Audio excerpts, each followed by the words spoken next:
Hello guys বন্ধুরা, এই যে মাঠে ঘুরতে এসেছি, মাঠে জমি দেখতে এসেছি। আগে আমার 300 বিঘি মতো ছিল, এখন 1-150 বিঘি মতো রেখেছি।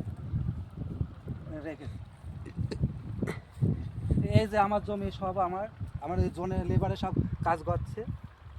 ভালো করে দেখা, ওই পেঁয়াজটা বইটা দেখা, সব কাজ করছে আমারই এইসব জমি। আর 150 বিঘি অত খাটনি কে খাটে? ওই জনের জন্য টিফিন নিয়ে এসেছি, গরম গরম কচুরি আর কচি পাঁঠার মাংস এর ভেতরে আছে।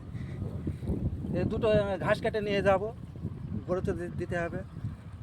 এই 50টা মতো গরু আছে, এই 30টা মতো মোষ, আর ছোটো ছোটো ছাগল পুষি আমি।